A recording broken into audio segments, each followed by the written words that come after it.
大家好，我亲爱的朋友们，你们都还好吗？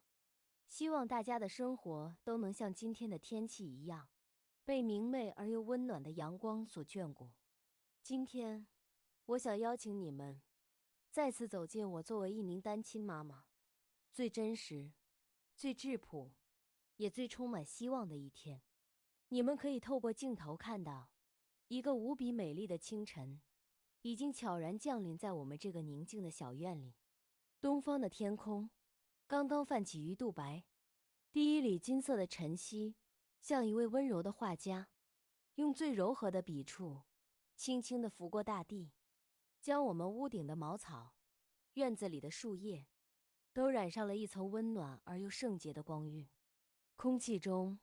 弥漫着雨后泥土的清新气息，和院子里那些不知名野花的淡淡甜香，每一次呼吸都感觉像是在给自己的灵魂做一次最彻底的净化。我的一天也像往常一样，从最基本、最琐碎，却也最充满意义的家务活中拉开了序幕。我的心中并没有因为生活的清贫和孤单而感到沮丧，相反，每当我看到这片充满了希望的土地，看到我那健康、快乐的孩子，我的心里就会充满了无尽的动力和对未来的憧憬。我的一天通常是从为我们家那些早已饿得咕咕叫的小成员们准备他们应得的丰盛的早餐开始的。我先是走进厨房，开始着手为我们家那些同样重要的会飞的朋友们准备他们的早餐。我将一些早已准备好的金黄的玉米粒和一些饱满的小麦一同倒进一个大大的木盆里，然后我又往里面加入了一些我们家自己磨制的富含营养的谷物粉末。接着我便伸出我那早已清洗干净的双手，开始用心地将它们搅拌混合在一起。我的指尖能清晰地感受到不同谷物那或粗糙或光滑的独特质感。这个过程虽然简单，但对我来说却充满了神圣的仪式感。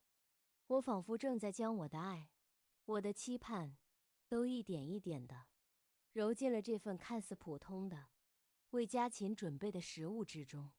当所有的食材都已经被我完美的混合在一起之后，我便端着这个沉甸甸的承载着我的心意的木盆，走到了院子中央那片开阔的空地上。我清了清嗓子，用一种他们早已烂熟于心，并且与我形成了默契的特殊的呼唤声，召唤着那些早已等得不耐烦的小家伙们。随着我的呼唤声响起，屋顶上的鸽子立刻就扑棱棱地振翅而飞，像一小片移动的云朵，成群结队地盘旋着降落在我的脚边。鸡舍里的母鸡们也咯咯的、咯咯哒的高声回应着，然后带着一群毛茸茸的、可爱得像小绒球一样的鸡宝宝，争先恐后地从鸡舍里涌了出来。我微笑着，将手中那混合了我的爱与关怀的谷物，一把一把地，均匀地洒在了这片被阳光亲吻过的土地上。瞬间，我的面前就上演了一场热闹而又和谐的百鸟朝凤图。它们全都低着头，用它们那尖尖的小嘴，快速而又专注地啄食着地上的美味。看着它们吃得那么香，那么满足，我的心里也充满了作为一家之主的小小的成就感和幸福感。我的儿子也像一个小小的学徒，乖巧的在我身边学着我的样子，也抓起一小把食物，笨拙地撒在了地上。虽然他撒的并不均匀，甚至有很多都撒在了不该撒的地方，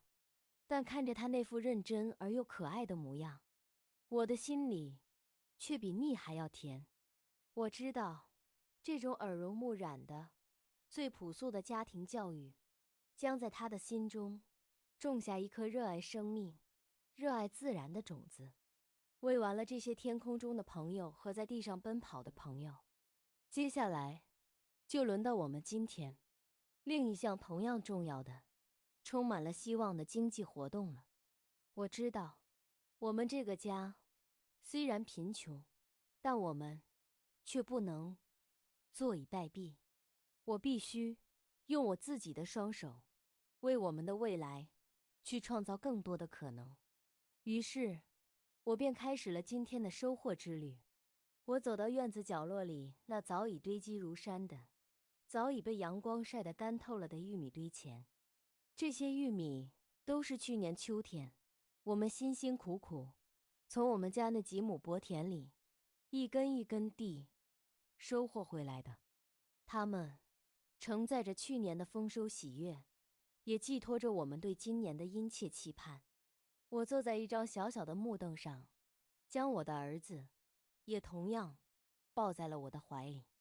然后我便拿起一根金灿灿的、饱满的玉米，开始了我今天的剥玉米粒工作。我用我那早已习惯了这种工作的粗糙的拇指，一排一排的、仔细的，将那些坚硬的、如同金色珍珠般的玉米粒，从那同样坚硬的玉米芯上剥了下来。这个过程漫长而又枯燥，我的手指很快就变得又红又肿，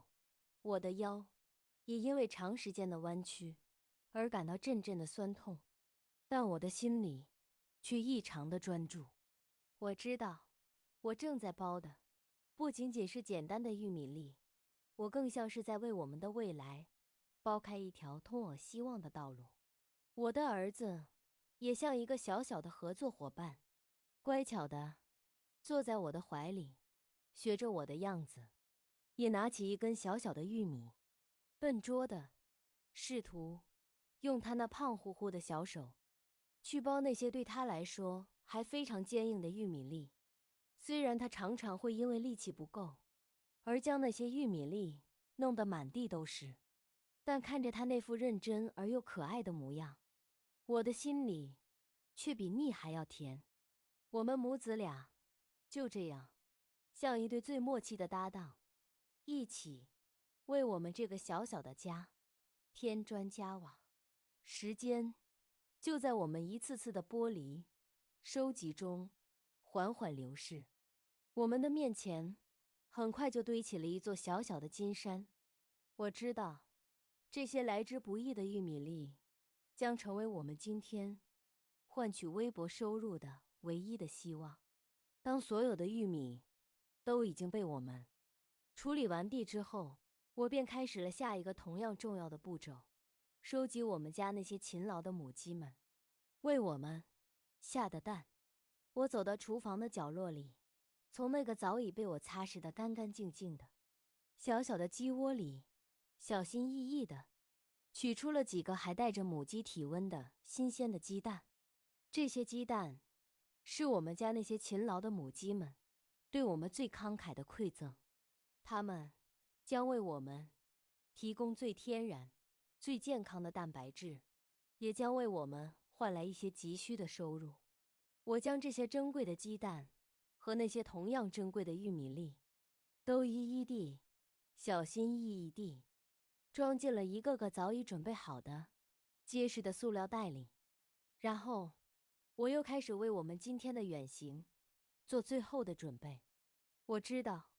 今天我将要去镇上的集市，去售卖这些我们自己亲手生产的、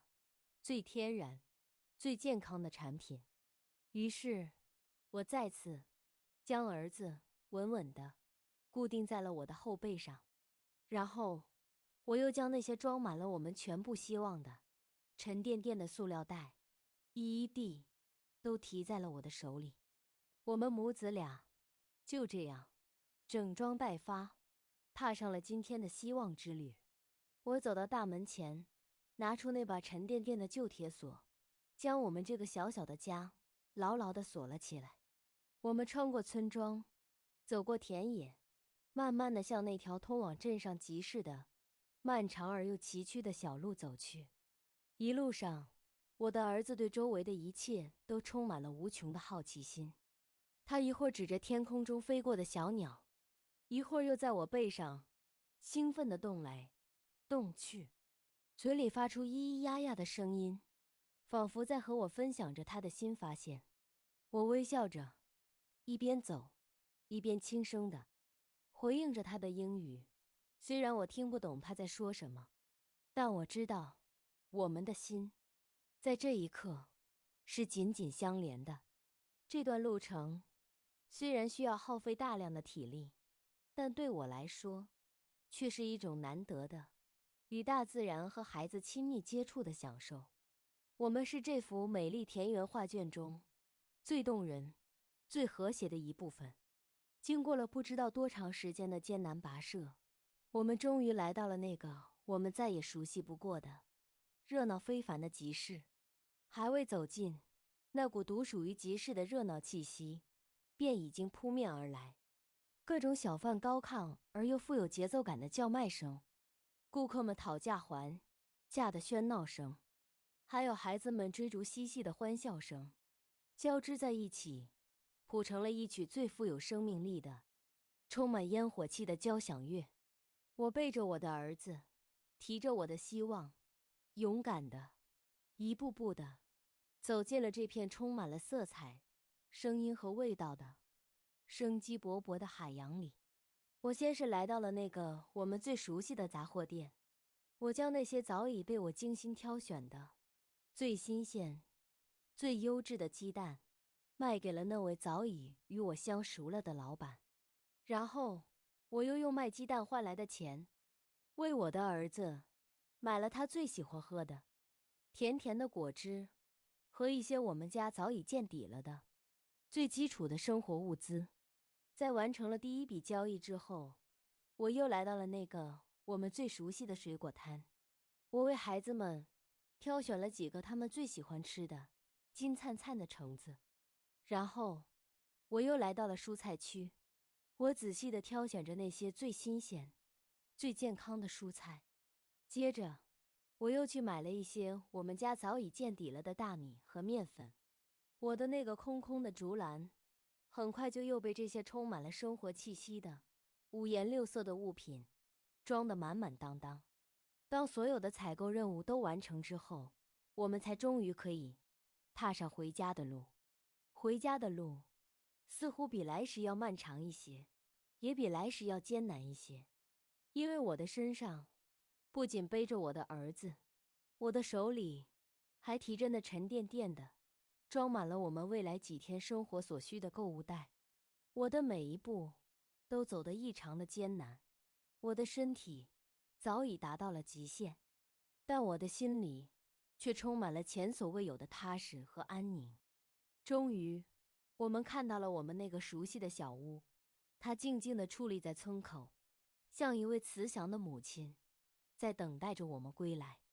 我用钥匙打开了那扇有些陈旧的木门，门轴发出了熟悉的吱呀声，仿佛在对我们说：“欢迎回家。”我将所有的购物袋都放在了地板上，然后长长地舒了一口气。回家的感觉真好。我先是安顿好儿子，让他去院子里玩耍，然后我便将今天买回来的所有东西一样一样的分门别类地放好。看着原本空荡荡的储物柜和冰箱再次被填得满满当当，我的心里也充满了前所未有的安全感和满足感。好了，我亲爱的朋友们，今天这段充满了劳累、汗水，但最终收获了满满的喜悦和幸福的视频，就和大家分享到这里了。希望这个关于一个平凡的母亲和她的孩子们最真实、最朴素的一天的故事，也能够给你们带来一丝丝的温暖和感动。如果你们喜欢我的视频，被我们的故事所打动，那么请不要忘记为我们点赞、订阅我们的频道，